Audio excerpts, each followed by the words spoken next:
Hey everybody, what is up? Welcome back to Final Trade. Today we are going to attempt to execute a weigh-in attack against Topps 1996 Star Wars Shadows of the Empire trading cards. So I have 42 loose packs of these that I bought off of eBay. And you can see right there, foil embossed chase cards, 1 in 18 packs. Foil with gold gilt, 1 in 9 packs. So that's what we're looking for. And basically a weigh-in attack happens when the chase cards that only come along every so many packs have some kind of foil or other treatment on them that makes them weigh a different amount from a regular card. And so the idea is you can weigh every pack and you can look for the packs that are outliers, either heavy or light, relative to most of the rest of the packs. Now you have to understand that there's variability even amongst packs that do not contain chase cards. When cardboard for these cards is being produced, every sheet will have slightly different density. It'll have density variations across the sheet. The cards are not all cut to the same size. The foil wrappers themselves are not cut exactly the same. So even if you took a large sample of packs that had no chase cards in them, you would still expect to see a little bit of variability in their weight. And so that's okay. What you look for are the ones that are way outside, either high or low. And, an interesting thing is most or maybe all Pokemon sets are vulnerable to this. Even sets produced in 2022 are vulnerable to weigh-in attacks. So when it comes to Pokemon, you're probably better off just never buying loose booster packs of Pokemon unless it's some really old pack that you just want for display purposes that you do not plan on opening. So be aware of that when it comes to Pokemon. We're going to see if this is possible with these cards. I searched online and I couldn't find any record of it. So we're just going to start. I've already calibrated my scale and we're going to go through and find the weight of every one of these.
All right, now I've got them all weighed. I'm going to sort them into groups by weight.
Okay, and now what's really funny about this at this point is you can visually see the distribution, and so let me turn these and kind of rearrange them to show you what I'm talking about.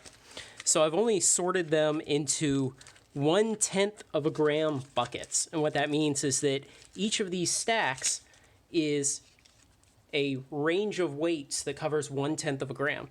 But you'll see out here, way far on the edge, there's only two packs between 25.10 and 25.19. And I actually marked these with exclamation point while I was weighing them because, wow, they were light when I got to them. And again, only two packs out here in 25.20 to 25.29. But then you've got this huge stack, okay? So it's pretty unlikely that there's a chase card in here if in fact the chase cards have different weights and if in fact this set of cards is vulnerable to weighing attacks. Again, you can see all the packs that are in the 0.40 to 0.49 bucket. Still quite a few here in the 0.50 to 0.59 bucket. But when we get out here to 0.63, or sorry, 0.60 to 0.69, there's only three. And so you can, this is kind of what you expect, that you will have this distribution of packs, and there will only be a few way out at the ends that are either light or heavy. So let me think about... All right, so now let's open this one way down at the end, 25.11, and we'll see if there's anything good inside. You have to keep in mind that I bought these as loose packs, and so there's a possibility that someone else has previously weighed these. It's unlikely. Oh, the cards are sticking together. I hate that on old cards. Okay, hold on. See if I can kind of break them apart. There you go. Just flex them a little bit like this, and they'll kind of crack apart. Luke. Oh boy, Dash.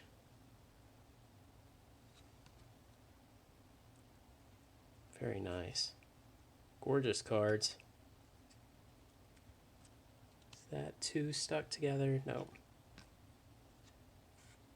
This is just a advertisement card.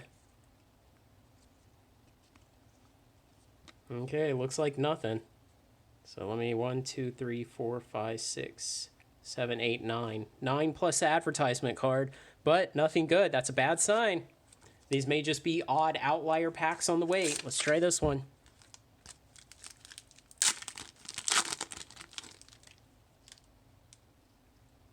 The Night View of Coruscant. The Millennium Falcon and the Outrider. An X-Wing blowing something up.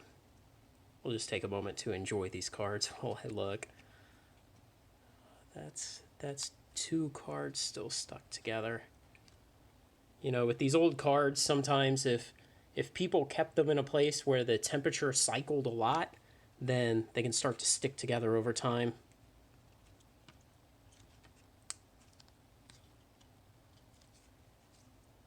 Okay, nothing good. That's a really bad sign. It's really, well, in in a sense, it's a good sign because the set can't be attacked. So let's try these up at the top. Let's take the heaviest one up here. 25.65. It is interesting how some of these old cards are resistant to these attacks, and yet modern Pokemon cards are still vulnerable to them. Let's kind of flex those apart a little bit. Beautiful close-up of the Millennial Falcon.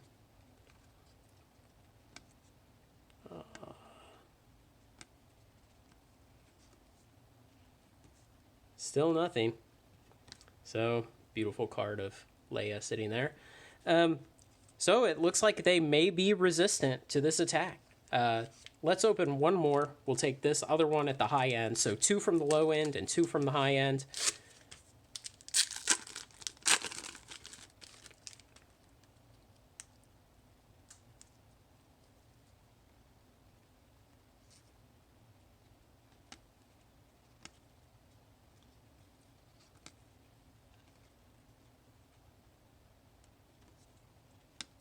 Yep, nothing.